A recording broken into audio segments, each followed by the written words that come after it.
Hi, welcome to this Physionic detailed study analysis, where we're going to be covering curcumin's effects on people that have healthy levels of blood sugar, are pre-diabetic, and in type 2 diabetes. So we're going to be covering 10 different studies to come to the conclusions that we are. So this is going to be lengthy, it's going to be detailed, it's going to be as transparent as I can possibly make it. And if you're in for the whole ride, then you're certainly welcome to join through the nitty-gritty detailed study analysis. But if you'd like to skip to the conclusions, please feel free to do that as well, where I will try to keep things as succinctly put together as possible. If you're not familiar with who I am, my name is Nicholas Verhoeven. I'm a PhD candidate in molecular medicine. I hold my master's in exercise physiology, and this is what I do. I read studies, I analyze studies, I look at the statistics, and then I come up with conclusions to have bolstered, strong conclusions behind our questions that we ask. So, if that's what you're interested in, then stick around. All right, let's see. Here are the topics that we're going to be covering. We're going to be covering curcumin, obviously, and its impact on blood sugar, insulin, and more, like insulin resistance, hemoglobin A1C, things of that nature. And this is going to be in people that are healthy, so they don't have raised blood sugar levels. And then we're going to go into pre-diabetes. Does it help against fighting or lowering blood sugar and insulin resistance, et cetera, in people that are pre-diabetic? And then for my Physionic Insiders, if you're part of my Physionic Insiders community, you also get access to, does curcumin actually help prevent diabetes? So not only does it reduce blood sugar when you have prediabetes, but does it actually hold off diabetes? And the second one is, does it actually reverse diabetes? Does it help us reverse diabetes? And finally, also appropriate dosing and consumption. So there's a systematic review that I also included in this, where they offer some particulars on how to consume curcumin for the greatest level of effectiveness. So I'll be putting all that together for the insiders. So if you're interested in accessing this as well, then just join my Physionic Insiders. You see the ticker below, or you can click on the link. And with that, if you're just interested in the main content right here, let's go ahead and jump forward. All right, let me remove myself real quick so you can read these. As usual, I have listed all the studies, so there's going to be 10 studies. Technically, some of them are meta-analyses and some of them are systematic reviews, so it's far, far more than 10 studies. But my eyeballs fell on 10 studies and analyzed 10 studies, and therefore I'm calling it 10 studies.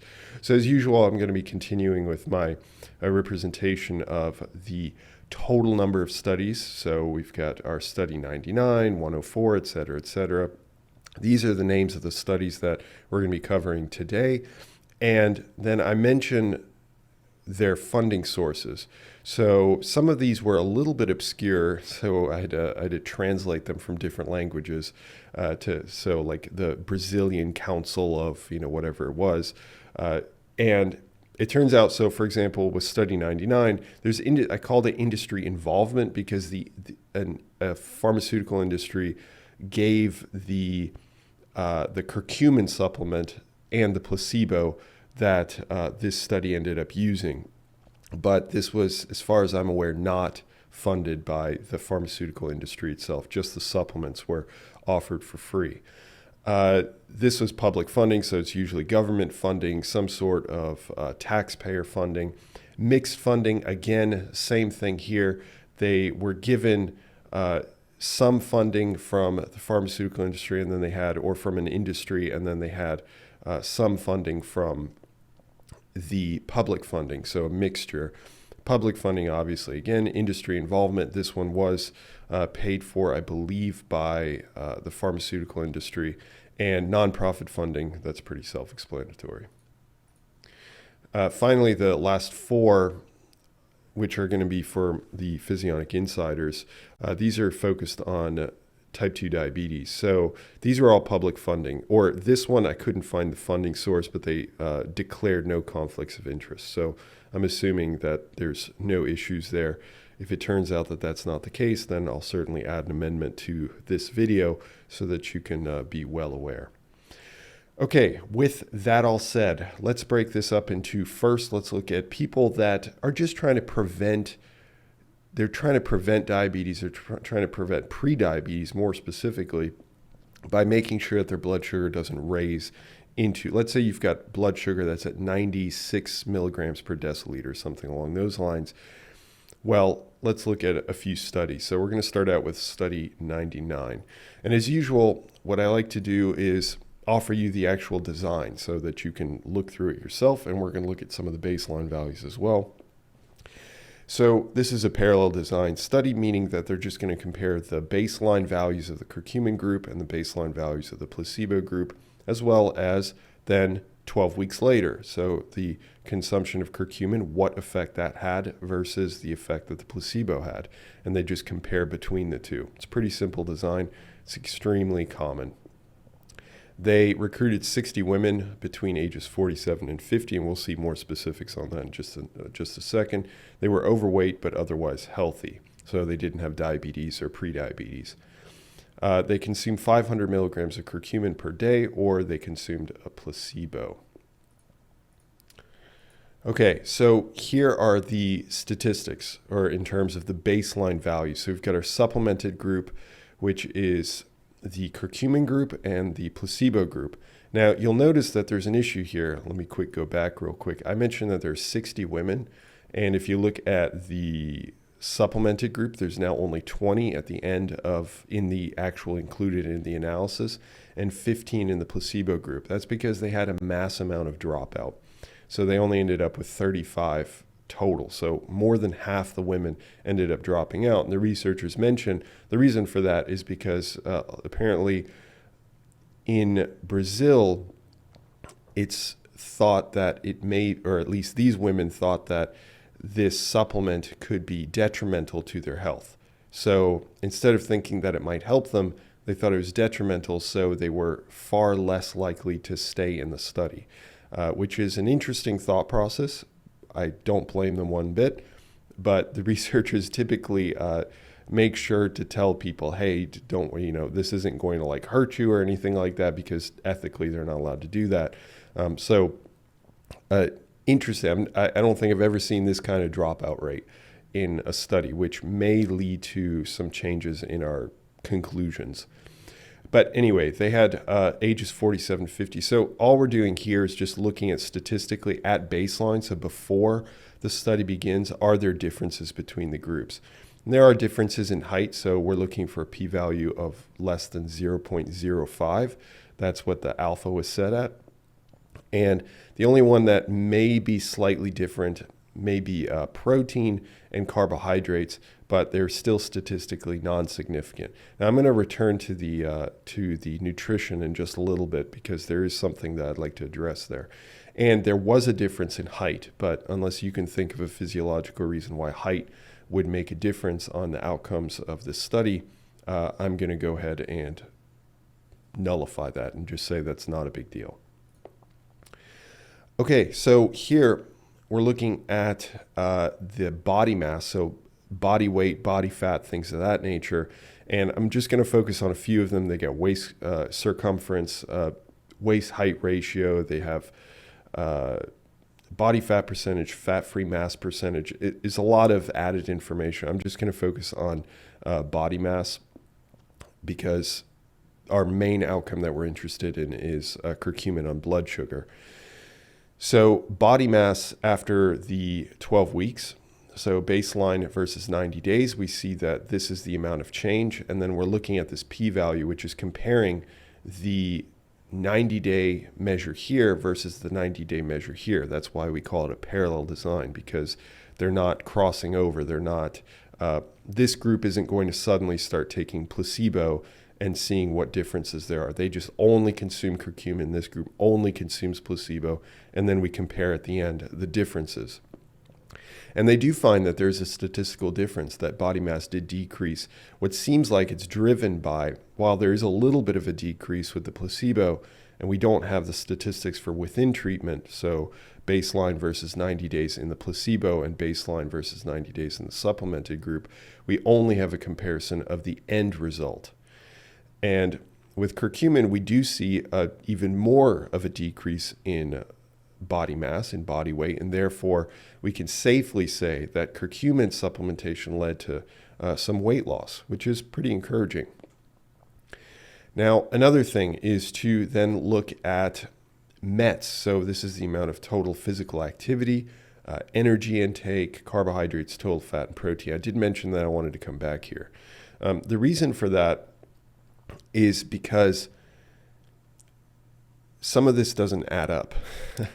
If you do some of the math here, it doesn't add up. And the reason why I say that is because energy intake, these people lost weight, but their overall physical activity did not change. So in both groups, it may have even slightly decreased, but we'll just say it didn't change because statistically we can't say that. Energy intake, however, also did not change. A 4-calorie difference is nothing. So that's legitimately nothing. So it also did not change, and statistically we see that it didn't change. So both of those would go against this idea that they lost body mass. They weren't more physically active, and their calories were the exact same.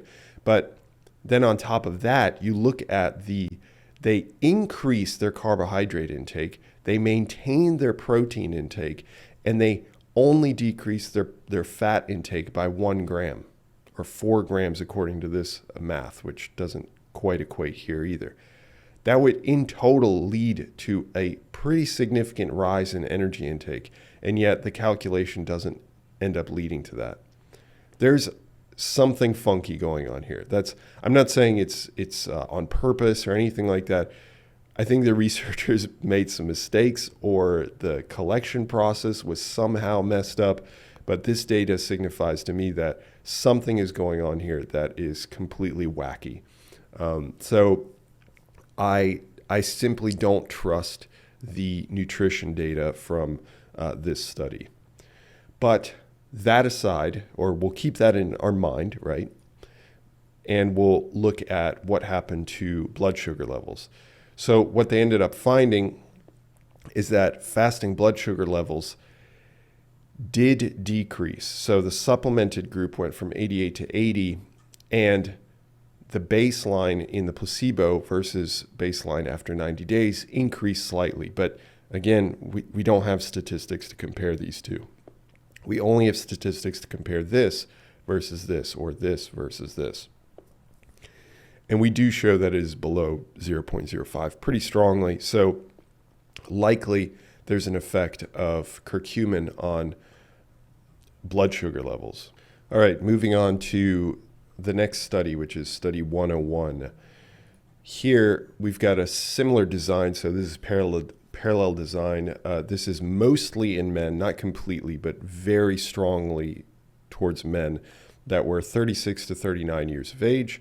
They were overweight and healthy, so again, not pre-diabetic.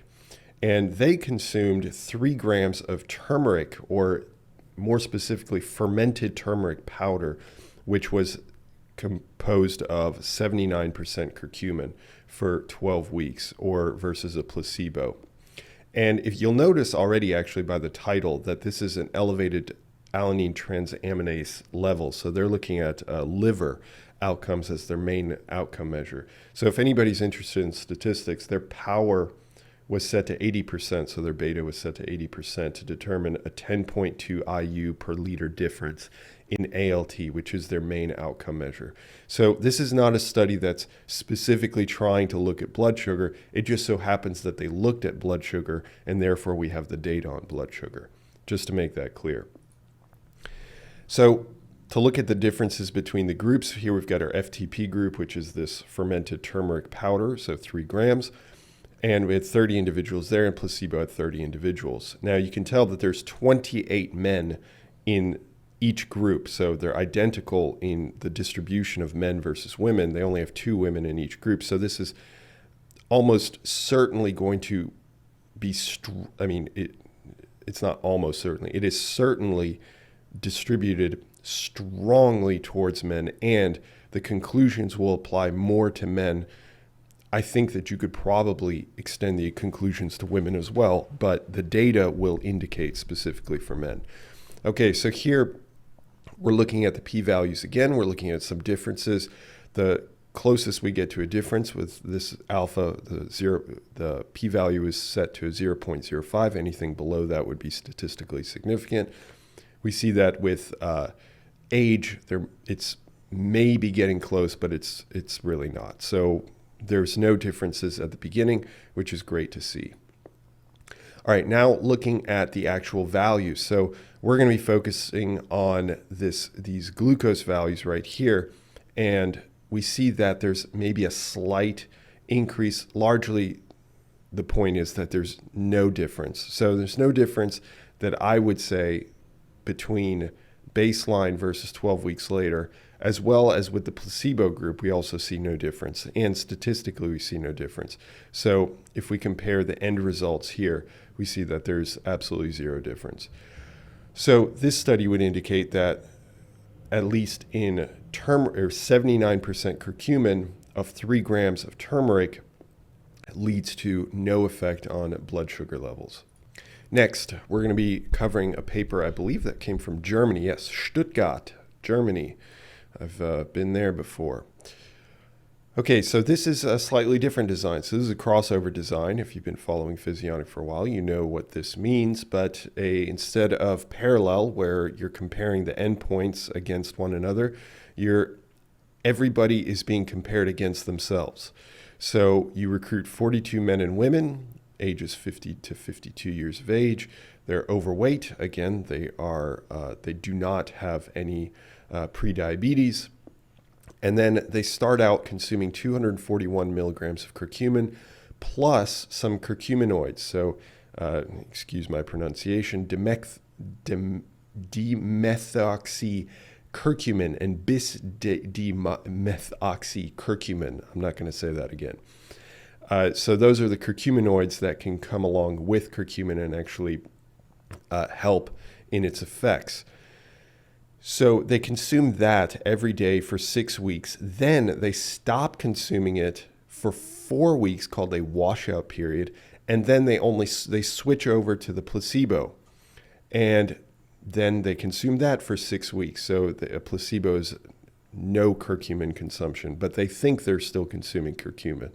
Or they don't know what they're consuming, but they know they're consuming something. And then what's brilliant about this is while these studies tend to be longer, they take longer, and they can have some problems in terms of, is the washout period long enough? Do you have enough individuals in the study? Like there's certain considerations you have to make for crossover design that you don't for parallel and vice versa. But ultimately, then we're comparing the end result at the end of the 6 weeks with the placebo versus the end result with the curcumin. But what's nice about this is that these are the same people. So the genetic background is the exact same, so that you can get a more accurate picture and you'll get less variability between individuals because they're the same person. And they didn't report on the nutrition, but they did mention that both groups gained a little bit of weight. So not much, just like less than 1 kilogram of weight across the 6 weeks. And for those interested in the power analysis, they had no report on the power analysis, unfortunately. So here we're looking at the differences between the women and the men. You can see that there's slightly more women than there are men. And this is just separating out between the two.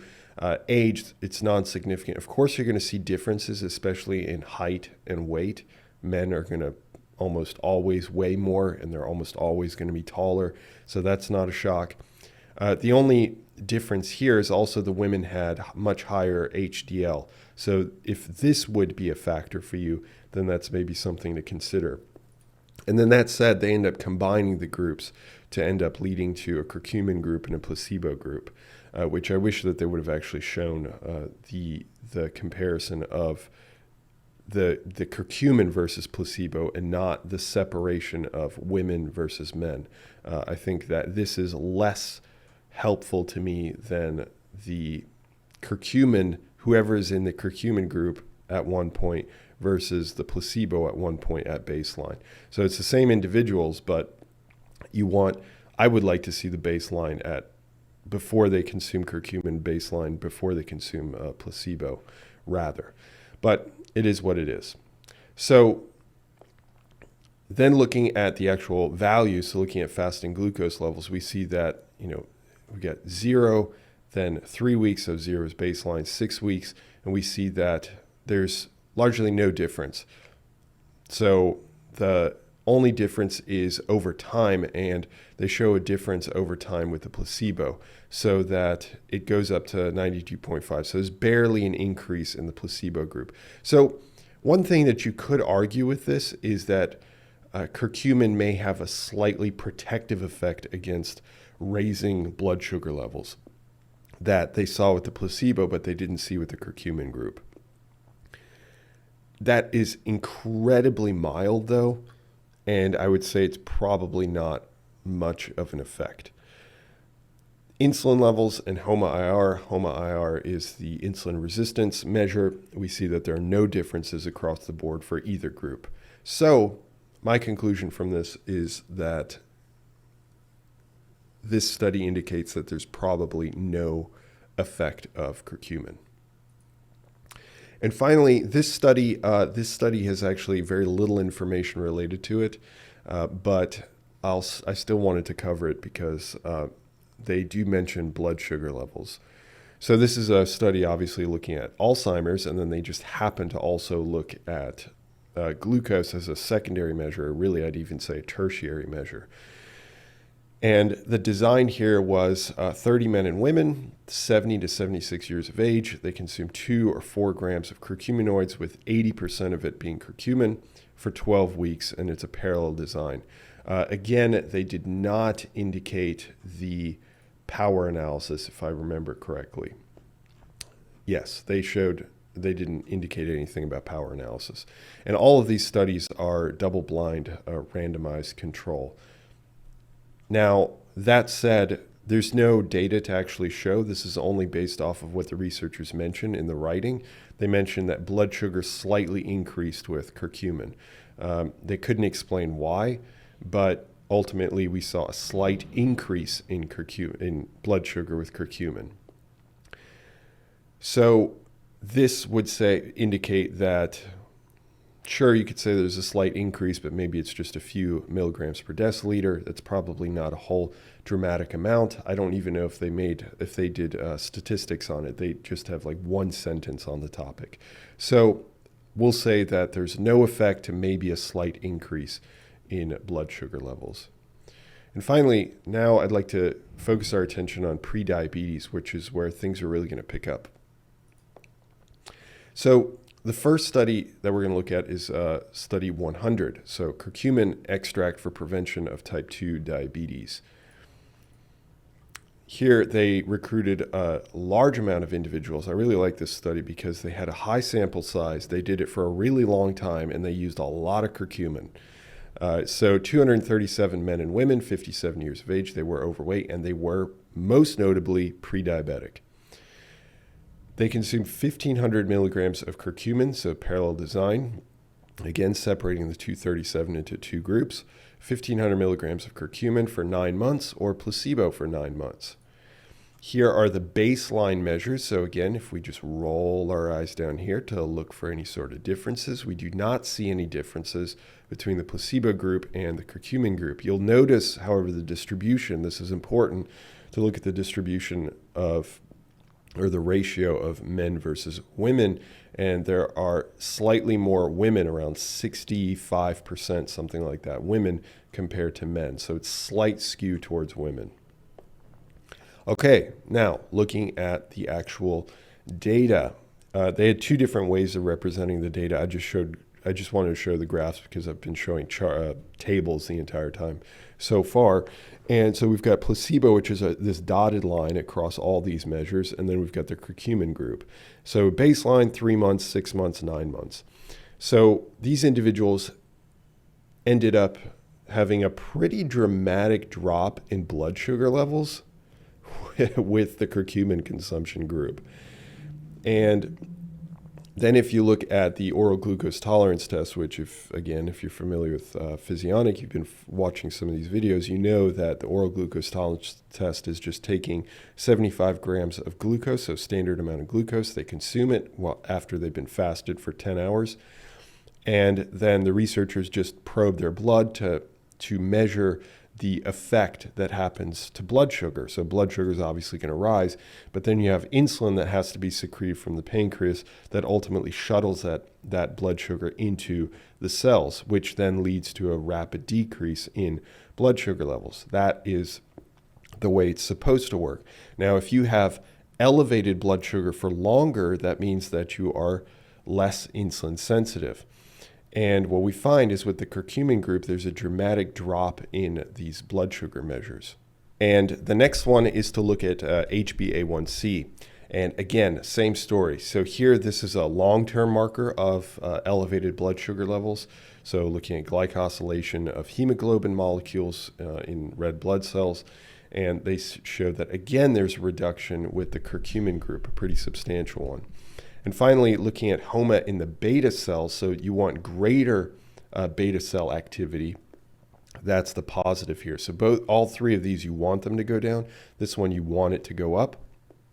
The beta cells, which are the cells of the pancreas that secrete insulin, they have better prognosis with curcumin consumption, and there's largely no effect with placebo.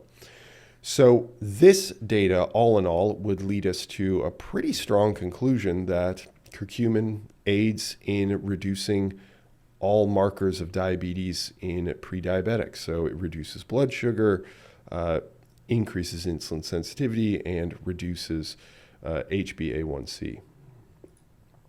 The next one is to cover study 103, I believe. Yes, 103.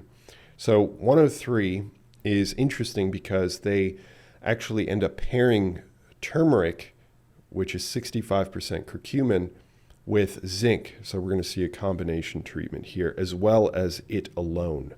So they recruited 84 men and women, 34 to 38 years of age. They were all overweight and had pre-diabetes. And they were put in one of four conditions. So they were put on 500 milligrams of turmeric extract, which was 65% curcumin, with 30 milligrams of zinc, or they were put on just the turmeric extract, or they were put on placebo or just zinc for 3 months. And here, the researchers do not mention a power analysis for this for anybody interested in statistics again, but they do have various different types of models, and I should explain this. So they do a series of what are called ANCOVAs, which is a covariate analysis, where they end up trying to statistically account for any sort of extraneous variables, like confounding variables. And it's not always perfect from my understanding, but it at least changes the results of the data that you would get if you try to remove certain variables. And the reason why they do that is because they wanted to adjust for weight. So they have a model before they, let me back up. They have 3 models. Model 1 is a model where they've removed the physical activity component. The reason why they're going to do that is because there was a difference between these groups in physical activity. So they try to remove that confounding variable and reanalyze the data with that confounding variable removed. The second model is weight loss. So they try to remove the weight component and do a measure of the data. And then the third model is a combination of the two, physical activity and weight loss. In terms of nutrition, they did loosely track for 3 days based off of dietary recall, which is weak, but it's at least something. Some of the other studies didn't do any sort of measurement whatsoever. Okay, that said, here are the baseline values. So I'm going to skip all this. I mean, maybe the history of diabetes is important. There's no differences between these groups, so I'm not going to be I'm not going to be a stickler about that. Looking at age, this would be maybe something that might be different, but there's no difference. Energy expenditure, no difference. So in the qualitative variables, there doesn't seem to be any difference. However, we can continue that. We can continue that by looking at the weight. So to explain this, they focus on Model 1 because Model 1 is the one where there were actual differences between the groups. So if you look at the METs, so at baseline, you try to make sure that the groups don't have differences, because otherwise what results that you get, what conclusions you get, what results you get in the data could be because of the inherent initial differences as opposed to the actual differences caused by the intervention. So in this case, curcumin or curcumin plus zinc. And in this situation, when we look at the METs, physical activity, we see that the curcumin group alone had higher physical activity. Now, that is not due to curcumin because they are not consuming curcumin at this point. And we see that the p-value is below the threshold, the alpha of 0.05. And so then they have another analysis of the data. So this analysis right here, right down the line here, is an analysis with the physical activity. And this with the physical activity difference with curcumin. And this one is with it trying to temper it down or remove it from the analysis. So that's why they've got no p-value here. So we got a reanalysis of the data to see if there are any changes that occur. So there is that one distinction, that one difference, and one possible negative. So they have p-values across here, and they have p-values across the row. So by column, they're looking at the difference between these. So in the before category, so before placebo, before curcumin, before zinc plus curcumin, was there a difference? And when we're looking at the rows or the columns here, so looking at this row, we're looking at the difference within treatment, so before versus after.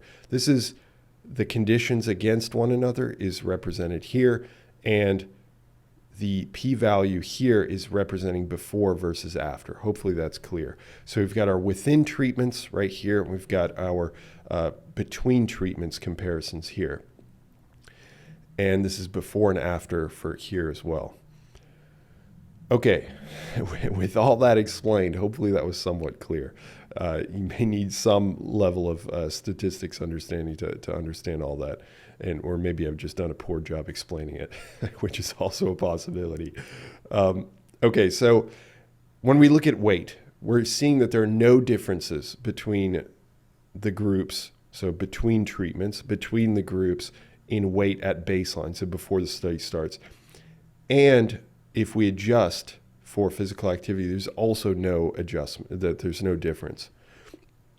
Afterwards, however, there is still no difference between the groups, although statistically it's getting close. It's trending towards being significantly different. But if we look at the comparison within the groups, so placebo did lose weight, so p-value of less than 0.001. Curcumin, same thing, zinc and curcumin, et cetera, et cetera. So all of these reduce their body weight some. But were there differences in the amount of reduction between them? The answer is no. Although you could argue that the answer is yes, because placebo only lost about 2 kilograms. Curcumin seems to have lost like 5 kilograms. Zinc seems to have lost about 4, something like that. And then zinc plus curcumin seems to have lost about maybe 5 to 6 kilograms. So there might be a difference here that the statistics simply aren't picking up because there aren't enough individuals in each of these groups to pick up the difference. So I would probably argue that way, that there's probably more of a weight loss in curcumin, zinc, and zinc plus curcumin, but there is also a weight loss with the placebo group. So this would be a placebo effect. Body mass index, we can skip that. It's the same exact result. Here they do detect a difference. So here you could argue that this would lead to a stronger conclusion that yes, we do see changes in body weight with the curcumin, zinc and curcumin. Physical activity, there were differences, as I mentioned at the beginning, but then there were no differences at the end. So it slightly increased with curcumin, increased enough with placebo, increased with zinc, and increased with the combination, which ultimately led, but it didn't statistically increase, and ultimately there was no differences between the groups. Total energy did decrease across all the groups, and there were no statistical differences between the groups. So this stayed consistent. Carbohydrates all decreased with all the conditions, but there were no differences between the groups. And the same, there were no differences for percent of carbohydrates. And the next one I wanted to look at was, or to focus, so we've got protein, we've got percent protein, we've got fat, and we've got percent fat. Protein, there were no differences between the groups, but there was a slight decrease in protein intake with the zinc and a slight decrease in protein intake with zinc plus curcumin. So that's an interesting effect, but overall, in terms of the differences between the groups, there were no differences. Fat, there were no differences between the groups, but all the groups ended up consuming less fat. Okay, fair enough.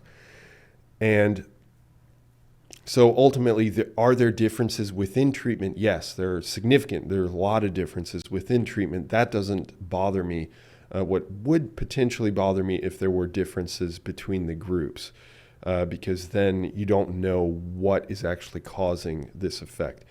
You could argue that for the body mass and for the weight, that there were greater differences or greater reductions with the actual supplements, the curcumin zinc and curcumin plus zinc, which could be leading to the results that we end up ultimately seeing.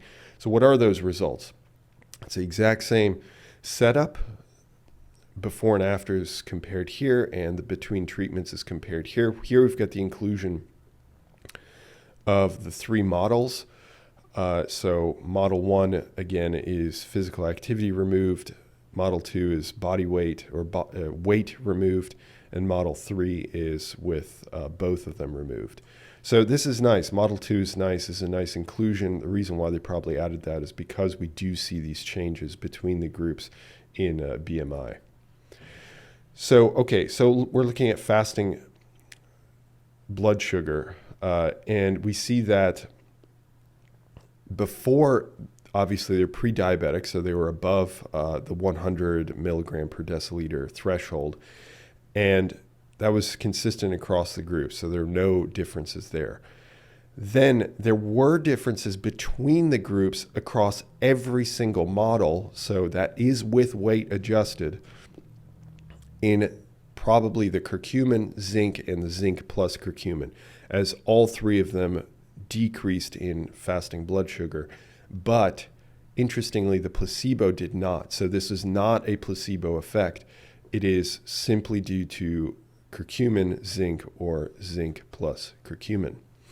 This was an interesting designation, 2-HPP or something along those lines, which was essentially, I think, kind of like an oral glucose tolerance test, if I remember correctly. And they ended up showing that there were slight decreases in this value with the placebo, but there were far greater effects with the consumption of each one of the supplements, doesn't matter which one, which ultimately led to a statistical difference between the groups. So could some of this be driven by the placebo? Yes, but most likely most of it is driven by the supplement itself. HbA1c, no differences with the placebo, but there is a difference in each one of these conditions. And the same with insulin. There's in beta cell function, however, curcumin alone did not have an effect, and zinc did have an effect in increasing beta cell function, so that's positive. And so in this case, you don't want it to go down, you want it to go up. But with the combination of zinc plus curcumin, there is also an effect.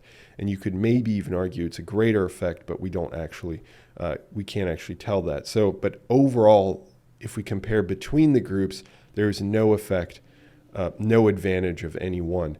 But if we compare within the group, so just before versus after, we do see that there's an effect. So I guess the way I would interpret this is that there's maybe a mild effect, but in totality, there's probably not a huge effect. So this is a little bit underwhelming compared to some of the other results. Insulin sensitivity, obviously, if you're going to be improving glucose levels, HbA1c, insulin levels, most likely you're going to see improvements in insulin sensitivity. Interestingly, we did not see that with the curcumin group or the placebo group, obviously, but we did see an improvement with the zinc and with the combination of zinc plus curcumin. And then we do see statistical difference between the groups across all the models. Insulin resistance, it's the exact same story. So you see reductions in insulin resistance, and of course, if you see improvements in insulin sensitivity, you're going to see improvements in insulin resistance as well. And we see that with zinc and zinc plus curcumin, there is that effect. And there are statistical differences between these groups.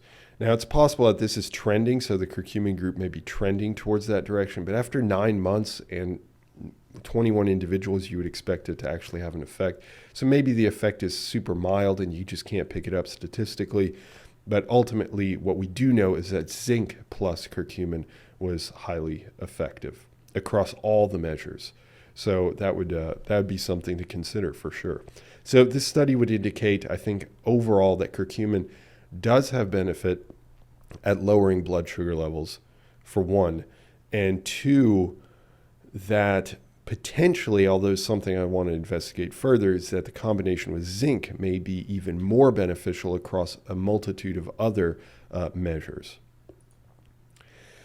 Okay, so to look at these studies, to put them all together for you. So we're looking at the healthy individuals and the pre-diabetic individuals. I remember this one, study 99, did show a decrease in blood sugar levels.